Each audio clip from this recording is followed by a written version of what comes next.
Hi there, and welcome back. In this tutorial, we will walk you through on how to get started with Symbaloo Webspaces.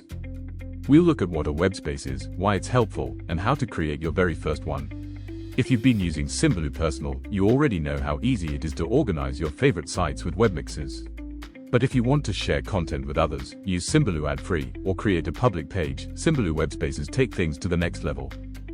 Just a reminder, the Webspaces also come in a free version with ads, or a paid version with no ads and more features. We'll be using the free version in this video. Let's get started.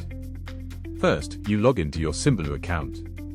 Once you're in, look in the top right menu for the Open a Free Webspace tab. Click it, and then click Create Webspace.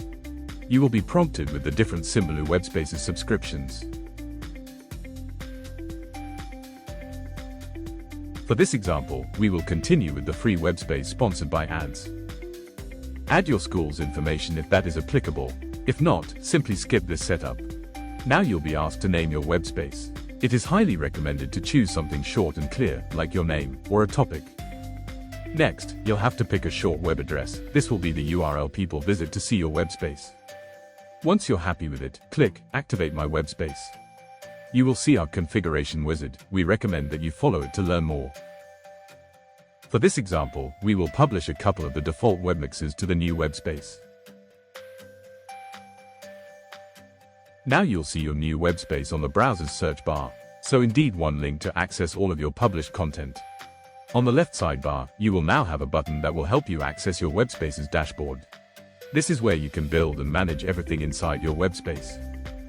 We will show you the possibilities of the dashboard in another video. And that's it, your Webspace is live. Now you have a custom page where others can view your webmixes, all in one place. Webspaces are perfect for teachers sharing resources, teams organizing tools, or anyone who wants a public hub for their content.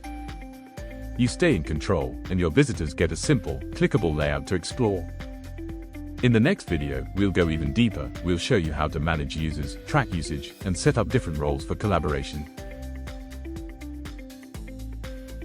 Thanks for watching, and see you in the next one.